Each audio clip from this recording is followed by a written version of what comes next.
ओम शांति। राजयोगी जीवन की आधारशिला ब्रह्मा भोजन, पेज नंबर 7। प्रकाशक की ओर से ब्रह्मा कुमार आत्म प्रकाश भाई जी, शांतिवन। भाई साहब ने ये पुस्तिका प्रकाशित की है। तो ब्रह्मा कुमार आत्म प्रकाश भाई जी कहते हैं, जगत नियंता, सृष्टि सृजनहार, परम कल्याणकारी, परम पिता परमात्मा, त्रिमूर्ति शिव, धर्म की अति ग्लानि के समय सृष्टि रंगमंच पर पुनः अवतरित होकर सभी मनुष्य आत्माओं को पतित से पावन बनाने के लिए सत्य ज्ञान देते। सतयुगी दैवी सृष्टि की पुनर्स्थापना के लिए, निर्विकार जीवन के लिए शुद्ध भोजन का होना अनिवार्य है। कहा गया है, जैसा अन्न वैसा मन। अन्न की शुद्धि के बिना विचारों और भावनाओं की शुद्धि नहीं हो सकती।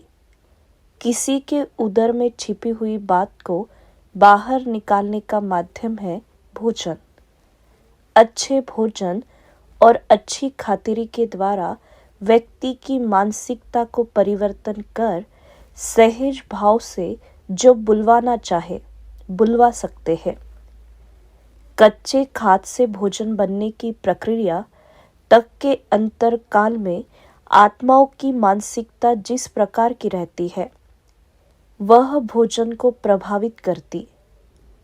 भोजन को ग्रहण करने वाले उस पर भी उसका वही प्रभाव पड़ता।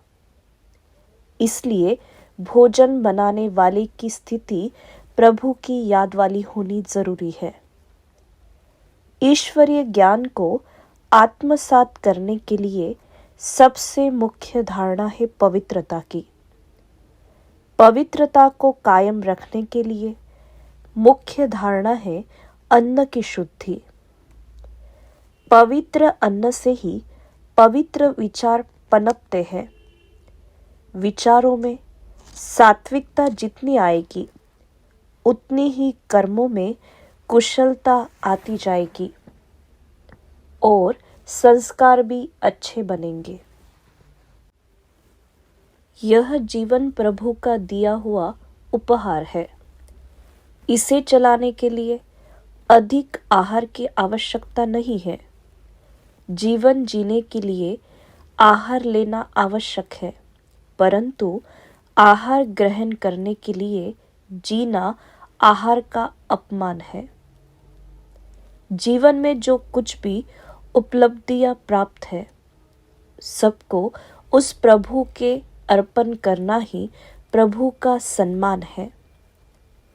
उत्पादन से लेकर मुक्त तक आने की प्रक्रिया के हर कर्म को जब हम प्रभु को समर्पित करते, तब वह अन्न सिर्फ अन्न नहीं रह जाता, प्रभु प्रसाद बन जाता, जो शरीर को निरोगी बनाता है, मनोबल बढ़ाता है और बुद्धि को दिव्य बनाता।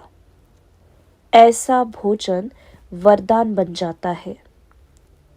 सृष्टि पापों का बोझ उठाने में असमर्थ है। योगी अपनी प्रचंड योग साधना के द्वारा इसे परिवर्तन कर दे। ऐसी योग अग्नि को धारण करने के लिए भोजन की शुद्धता चाहिए।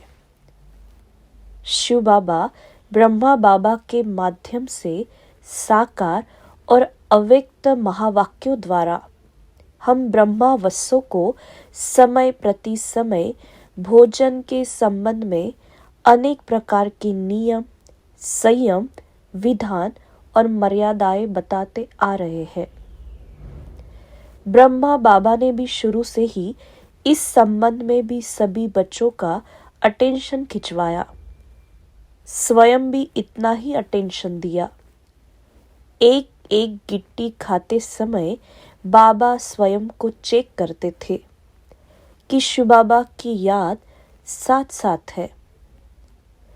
उस समय बाबा की इन बातों पर जिन्होंने ध्यान दिया, वे आत्माएं आज पूरे विश्व में आध्यात्मिक क्रांति का आधार स्तंभ बन गई।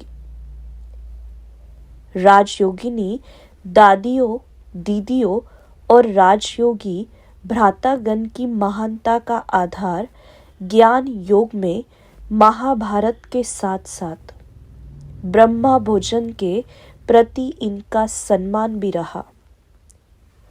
याद में रहे भोजन पकाने, खाने, खिलाने की गहन रुचि का निर्माण कैसे हुआ, कैसे इसमें परिपक्वता आई, इसकी क्या प्रक्रिया है, क्या क्या लाभ है, आदि अनेक प्रकार की जिज्ञासाओं का समाधान करने वाले उनके अनुभव इस पुस्तक में संकलित किए गए हैं। आशा है कि यह पुस्तक ब्रह्मा भोजन की आवश्यकता और उपयोगिता को स्पष्ट करते हुए जीवन के ऊंचे लक्ष्य को प्राप्त करने में सफल सिद्ध होगी। इसको बनाने में जिन जिन आत्माओं ने मनसा वाचा कर्मणा सहयोग दिया, उनके प्रति दिल का आभार व्यक्त करते हुए ईश्वरीय सेवा में समर्पित करता हूँ। ओम शांति।